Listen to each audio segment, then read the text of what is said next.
Pittsburgh, and welcome to this week's edition of The Climb, our podcast here where we go over tips and truths about insurance sales and how to get better.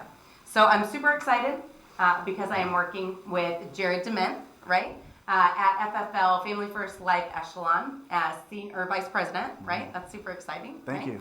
And we're excited to have you. One of the things that I really was excited about Jared is Jared's a family man in the business, and so are Dan and I, right? We run the business together. I think our kids probably could sell insurance at this point because we talk about it so much at the house. But you work with, your fiance is your admin, right? And then your mom is an agent, right? And I love that because I think one of the things, and we were just talking about this, one of the things that Sean said early on was, if you care about people, why wouldn't you share this opportunity with them? Right. So, and, Jared's a Hall of Fame producer, which is awesome. So we're going to break down some of that stuff. And I'm not huge on, spending a lot of time on what you did before, but I can promise you, Jared came from Pest Control, right? Mm-hmm. He did a lot of that door knocking. And by the way, he did a little bit of a spiel out there, and I'm going to go home and look for ants because you're really good. Like, your confidence level was awesome. So when you first started, whose schedule did you emulate? And did you do it right away, or did it take you a minute? Yeah, so right off the bat, I was working with Jake Conan, and so that's who really taught me everything and introduced me to the whole business. Easton Patton as well. I mirrored what he was preaching and his schedule and the way he ran his appointments. So I would say both Jake and Easton. Yeah. Yeah. And was that because I know they, were really, really crucial in that implementation of that 30 plus appointments a week. Yeah. Right? How did that work for you? Was that oh my gosh, that's a lot? How did you feel about that? It was really good because it set the tone for the rest of the year. Starting off and just thinking that, okay, this is normal. It's normal that you dial until you're done, right? It's normal that you start dialing at 7 or 7:30 a.m. and you call everybody, 3 times in a row, back to back to back, and then you call them again, and then again, and again. So it's like 4 or 5 times in a day, this person's gotten, 10, 12, 14, 16 phone calls from me. I thought it was really weird, but that's what they told me that they do, and that was the standard. And so, to me, that was my standard, and that paid me, fortunes just starting off on the right foot and having a higher, standard expectation, because you'll surprise yourself, because it really is the basics. So if you just do the basics and get really good at those little fundamentals, you'll really surprise yourself what you end up doing. Yeah. We call it blocking and tackling, right? If you just do the basics and you set up the fundamentals early, then you do surprise yourself. And I think that's part of the fun, right? Because you think that you have this limit that you can do, and then in this business, the beauty is that you keep pushing that limit, and it goes harder. And it's I never thought I could help 30 families in a month, and then you help 38, and then you help 45, and then 50, and so on and so forth. And I love that part of the business because it super continues to challenge you. Right. What do you do now, Jared? As are you a goal setter? What do you do for your goal setting? How do you set your goals? I definitely begin with an end in mind. So I have a goal. I have an amount of families I want to protect each month. But the thing I focus on is activity, and it all really ties back to how it started. So we were just, I was preached hey, just focus on your dials, focus on your activity, focus on how many appointments you're able to book, focus on how many people you sit with, how many families you protect. And so, yes, I do structure my month and my run schedule according with my goal, but I really just focus on all the short winnings as far as how many appointments that I book that dial day, how many people that I sit with, and then that is going to inevitably allow you to succeed, force you to succeed. It really forces you to hit your goals if you focus on the small things. Yeah. And I think one of the big things that you guys do really well is just working on the consistency factor. Activity is only activity if it's consistent, right? And I think you guys doing that and bringing agents on that are doing that and buying into that culture is just, it's so powerful. Because a lot of you are sitting out there and you're thinking, yeah, I really want to do that. But do you? Right? Do you really want to do that? Do you want to put in the time, energy, and effort? Do you want to call that same number at 8 a.m. and then call them again at noon and then call them again at 3 and then call them again at 7 if you're not set, if you're not booked? Just be realistic with yourself. I would say don't overthink it. I mean, I was overthinking everything, but luckily I just shut my mind off and said, okay, this is what they told me to do. That's just what I'm going to do. And I don't think, it doesn't really feel comfortable, but just send it. And it was funny. So I was working out of my basement for the first 6 months, you know. I never even spoke to another agent outside of Jake and Easton and Andy, right? Didn't talk to anybody, right?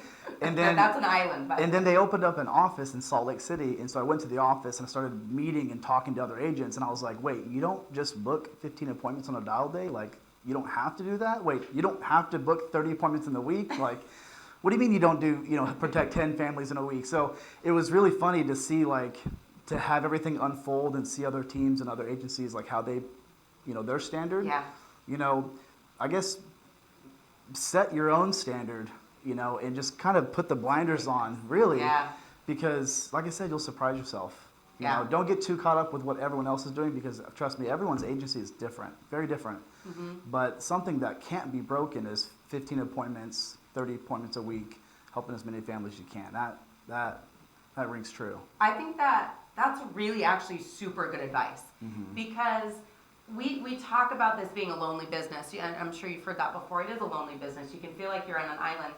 But, what Jared is saying is put yourself on that island and do, in essence, what you're told on an activity and consistency basis, and then look up and look around, right? And see what else is out there, because your leaders are going to be giving you the right direction. They're going to be saying, here's what you need to do to get what you want. We talk a lot about the minimum effort and the desire for maximum results. It does not work that way. Yeah. You have to put in the effort.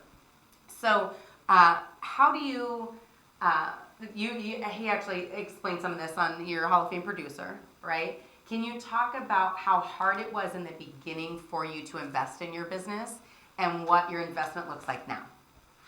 So I come from door to door. We would just knock door to door, random doors in neighborhoods, and we would sell pest control contracts. And so I never had to buy any of my leads. I never had to do that, because I would just go knock on the next door, right? So, getting introduced to FFL, saying, hey, you buy your leads. It's anywhere from this much a lead to this much a lead. I was like, whoa, hold on a second. So I'm the most skeptic person that I know. So I was going through and saying, well, why do I have to buy the leads? Why don't they just give it to us? Yada, yada, yada. And then I started to see the full picture, and I was like, okay, that makes sense. It's a business, and you own your business now. So there's business expenses. So treat it like a business, be an adult. So, then I was like, okay, so you got to buy your leads, fine. But I was still skeptical. I only spent, I think it was $400 on my first lead order. And it's a very common number, by the way, for whatever reason. Yeah, right? I don't know. It is. For me, I mean, it didn't buy me very many leads, but I dialed for 12 hours straight, and so I dialed, I don't even know how many hundred times, but I was able to book my 15 appointments.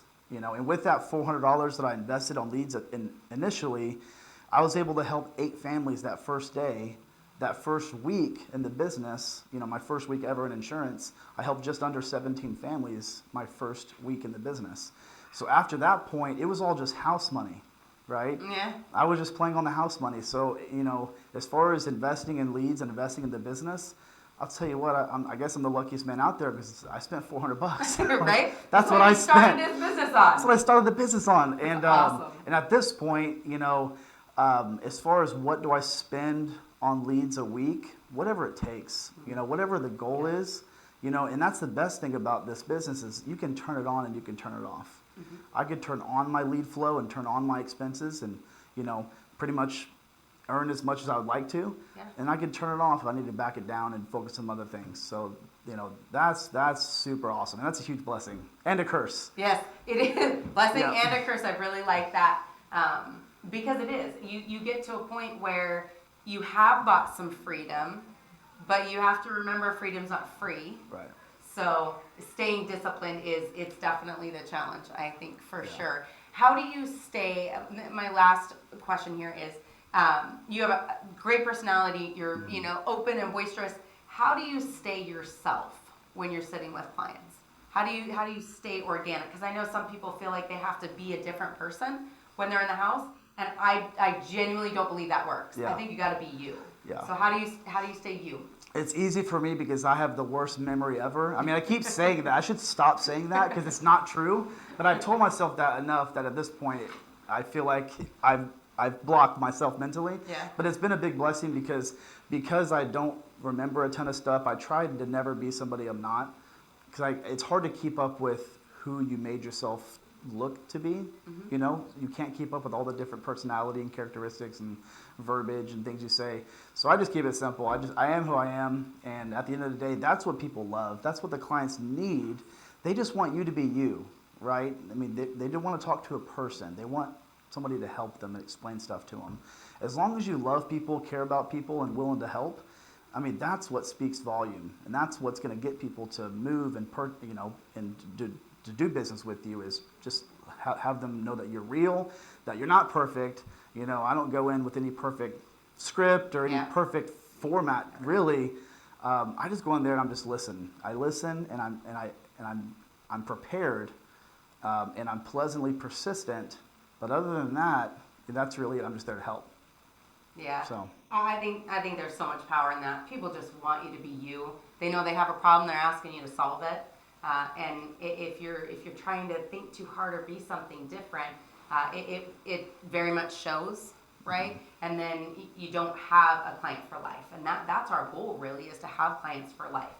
And I'll just go back to playing with house money, right? So Dan has always said things like, you can't play with scared money, right? You've got to come to the table. You've got to sit down, put your chips on the table, and go all in. That's what this business is about. And once you do that, then after that, Jared's right. It's about the house's money. You just get to keep playing. And this is the best game I've ever played. It is the most satisfying, and I love the ability to help people. And I think there's no better platform than what we have at Family First Life.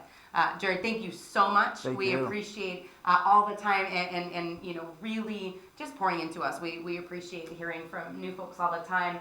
Remember, every day is going to be a climb for you. You just have to keep moving forward, one step in front of the other. And again, if you hit the top of that mountain, go find another one. Thanks, guys. Have a great day.